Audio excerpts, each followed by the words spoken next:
आणि तुम्हाला देखील मी फुटाणे साहेबांना एक सांगू इच्छितो, यह है दाढ़ी की किमिया, दुष्टों का कर दिया सफाया.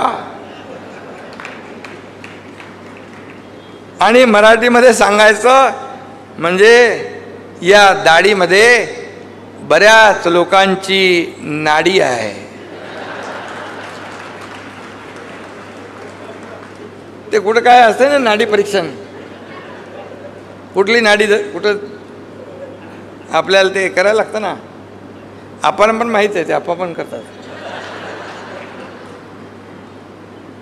आणि आमच्या सरकारबद्दल सांगायचं तर म्हणजे मी मगाशी म्हणालो की आपणही चांगलं म्हणालात, वाईट नाही म्हणालात, पण सरकारचं काम काय? सरकारचं या राज्याला पुढे नेणं, या राज्यातले थांबलेले प्रकल्प पुढे नेणं, या राज्याचा सर्वांगीण विकास करणं, या राज्यातला सर्वसामान्य मग तो शेतकरी, कष्टकरी, आपला माता भगिनी, महिला भगिनी, सर्व तरुण युवा, सर्व घटकांना न्याय देणं हे सरकारचं कर्तव्य आहे. आपण मगाशी मी म्हणालो की मध्ये त्यांनी माझ्या दाढीवर एक कविता केली होती, लक्षात आहे माझ्या. आणि त्यांनी म्हटलं की दाढीवर हात फिरवीत त्यांनी केला संकल्प, 50 आमदारांचं पुनर्वसन हाच यांचा प्रकल्प.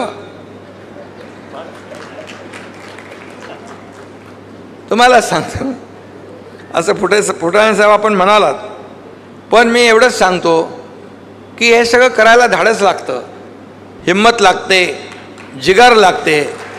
आणि एवढे 50 लोक आमदार, 13 खासदार, हजारो शेकडो लाखो कार्यकर्ते जेव्हा एका विश्वासाने सोबत येतात, तो विश्वास देखील आपल्याला सार्थ ठरवायला लागतो, त्याची देखील काळजी घ्यायला लागते, त्यांना देखील जपायला लागतं. शेवटी आप्पा इकडे प्रत्येक कार्यकर्त्याला जपतात, म्हणून गेले अनेक वर्ष इथं ते लोकसेवा करतात. आणि एकनाथ शिंदेने देखील अगदी ग्रासरूट कार्यकर्ता ते मुख्यमंत्री झालेला आहे.